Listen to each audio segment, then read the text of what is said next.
Hi, good morning. Thank you for the opportunity to give this talk on developing a shock pathway and a shock team. My thanks to Ajit and Tom for this very kind invitation. This is a meeting that I look forward to attending over the years. And obviously, unfortunately, due to COVID, this continues to be in a virtual format. But I'm sure that in the years to come, we will have an opportunity to meet in person. Uh, I'm asked to talk on creating a shock team today. And let me start by saying that cardiogenic shock is the biggest problem in the current cardiac intensive care unit. This is experienced from the uh, Cardiac Critical Care Trials Network. This is 30 hospitals in the United States with large tertiary CICUs, and the Cleveland Clinic is part of it. You can see that about 1 in 5 patients who come into the CICU have shock, and among the patients with shock, two-thirds are predominantly cardiogenic shock. And when we look at the etiology of shock, uh, cardiogenic shock due to acute myocardial infarction is a proportion of all shock, maybe a third, but a lot of the shock is seen in patients with congestive heart failure, arrhythmias, and in valvular issues. And so cardiogenic shock remains a highly heterogeneous entity. What has changed in the management of shock in the last decade or so has been the availability of reliable temporary percutaneous support.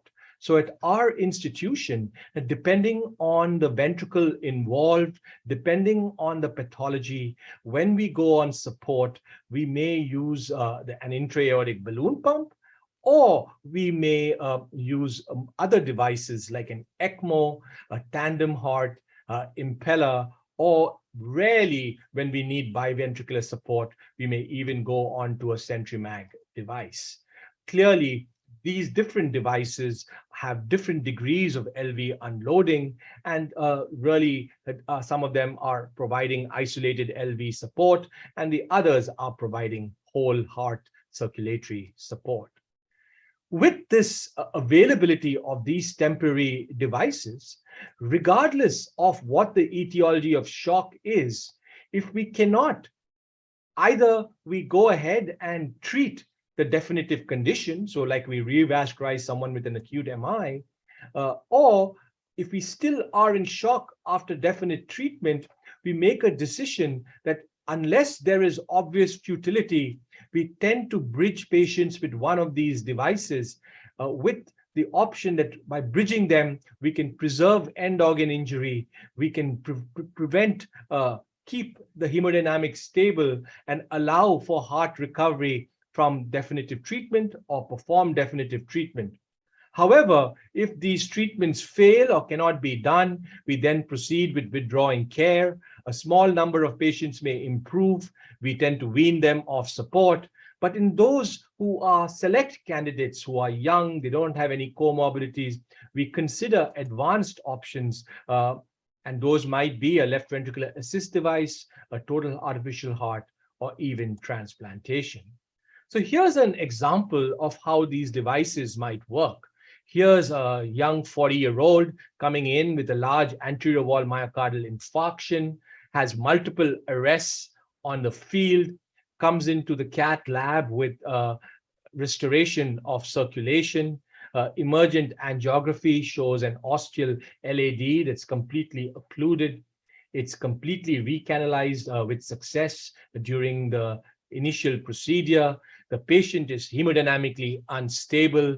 You can see that in the post-arrest situation, the whole LV is rocking. There's no ejection at all. And in this setting, this is not compatible with life. We put this patient on ECMO support.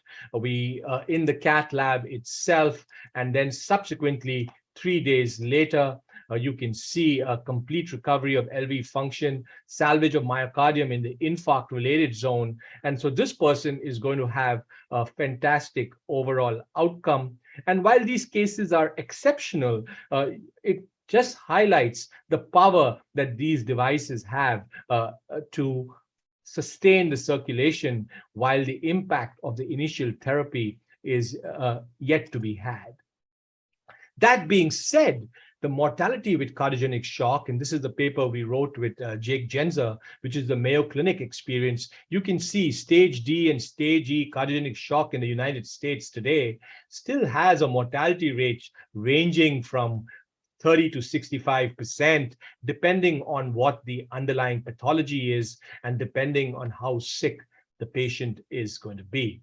So what do we do next with all of these tools and with all of our knowledge to continue to move the needle?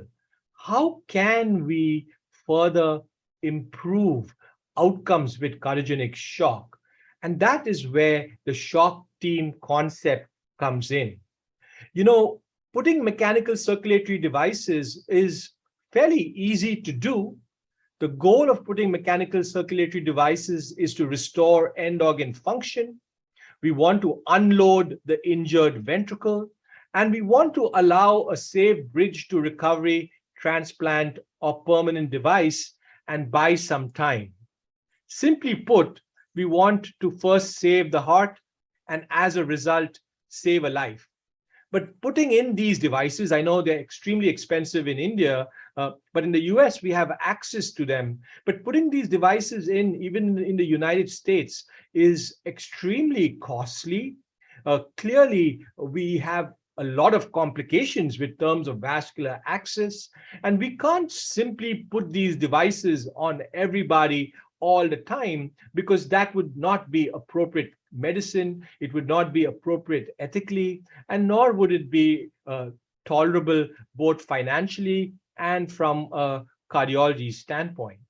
So the role of a shock team is to facilitate rapid assessment of cardiogenic shock by having a conference among cardiology subspecialties.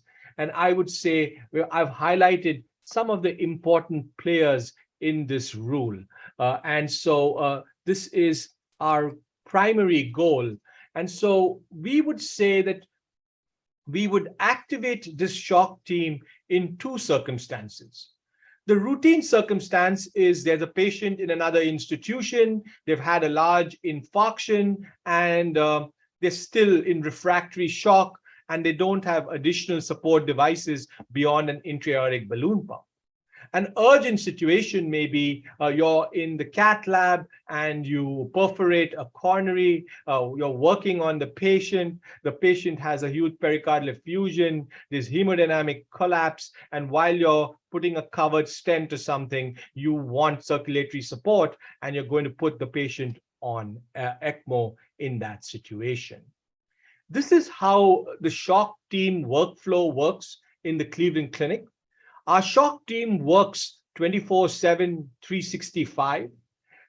Take a look on the right. If you're an outside hospital and you have a patient who you want to consider for additional support, you simply call a number at the Cleveland Clinic to our operator. He or she immediately gets a conference call, and we have a Microsoft Teams meeting right online with the referring cardiologist. And we decide, is the patient safe to move? How do we move the patient? What ventricle needs to be supported? Should we support the patient at all? How do we vent the ventricle? Is there an exit strategy? Is this patient a candidate for transplantation? All these answers may not be immediately available, but we are very aware of them even before or en route of the patient coming into the Cleveland Clinic, so that by the time the patient comes to the bedside, we are immediately mobilizing all our resources to get this accomplished. Similarly, within the hospital itself, whether it be in the surgical intensive care unit or in the medical intensive care unit, let's assume there's somebody who has a massive saddle PE and goes into cardiac arrest. We can activate our shock team and we rush to the bedside to assist the referring physician with our expertise. This is what our shock team consists of. Whenever you activate the shock team, apart from the respiratory therapist and our perfusionist, immediately 4 people come online: the heart failure cardiothoracic surgeon, the interventional cardiologist on call, the critical care cardiologist, someone like me, and the heart failure cardiologist who is thinking about exit strategy, candidacy for VAD and transplant. We immediately come together and make a plan. Should this transfer take place? How should it take place? What ventricle needs to be supported? How do we do it? Do we need to vent the ventricle? What's going on? And so these are had immediately as soon as the call comes. And then this would be an example of what we do. Someone with cardiogenic shock has complete hemodynamic collapse in a floor bed or something like that. We go on to percutaneous VA ECMO. We place immediately with the ECMO a reperfusion sheath. We may initially just put an intra-aortic balloon pump because that's what's readily available. We bring the patient into our CICU and rapidly put an auxiliary 5-5 impeller using a surgical cut-down approach to decompress the left ventricle. We support the circulation in this manner. We then identify when circulation is restored, what the ventricle involved is. We may continue with this ventricular support with venting strategy. We may feel that this heart has now recovered, let's say from a massive PE, and go on to a VV ECMO strategy. We may wean the VA ECMO and support with complete percutaneous support with an impeller on the right and with a impeller on the left. Or we may wean the VA ECMO completely and just provide left-sided support with an auxiliary impeller. All of these things are part of the equation when we examine the patient. So what does adopting this kind of a team lead to? Are there any data that having a team like this improves outcome? The first thing I would say is there are many single center reports that suggest the feasibility of having such a team. Don't underestimate how much work it is to be on call 24/7, 365, but we certainly are able to do this in our institution. This first report by Tehrani et al. Came out in JAC. This is from Inova Fairfax, a large hospital in the Washington, D.C. area. They had a shock team developed in 2017, 2018, and this is their early experiences suggesting improvement in survival, both in patients with an ischemic etiology of shock as well as in a non-ischemic etiology of shock. Clearly, the improvement in mortality is more than one would expect by this, and these are often seen in biased preliminary observations, but nevertheless, we do not see any harm, and we certainly see the potential for more disciplined, consistent support being utilized with a team like this. Here's data from our own CCCTN network. This was published recently in JAC. So like I said, we have 30 centers with CICUs in the United States that take part in this network. About 10 or 12 of us have a shock team. The others don't. And we looked at our outcomes with shock in centers that had a shock team versus those that do not have a shock team. And this was reported in JAC in 2021. You can see that the patients presenting to the two centers, whether you had a shock team or not, were pretty similar. 1/4 of the patients had AMI shock. The lactate was about 3 on presentation. Similar cardiac indices and wedge pressures and cardiac power, the only difference being a shock center versus non-shock center. This data is certainly still subject to bias despite these observations, but you can see coming into the shock center resulted in more right heart catheterization. It resulted in more advanced MCS, that is MCS beyond using an intra-aortic balloon pump, and more importantly, was shown to reduce mortality from 29 to 23%, suggesting that there was additional modest but fairly large gains to be had in outcomes with this approach. So we have certainly adopted this shock team approach and embraced it. We feel that it has homogenized our decision making using these extremely costly devices. It has certainly improved reperfusion of the limbs in the setting of placement of an ECMO to reduce vascular complications and bleeding complications. And I think we have been more disciplined in terms of taking decisions where we have decided not to put people on support because of the absence of an exit strategy that was identified on presentation. So thank you for paying attention to this talk. I'm looking forward to meeting all of you in person in the years to come. This again is the Cleveland Clinic Heart and Vascular Institute seen here, this curved building in the front. We tend to bring in most of our patients by helicopter because we serve a large area in Northeast Ohio. We've been delighted to be a leading center in the United States for many, many years. And I do hope I have the opportunity to host many of you if you were to have the opportunity to come and visit. So thank you once again for this opportunity.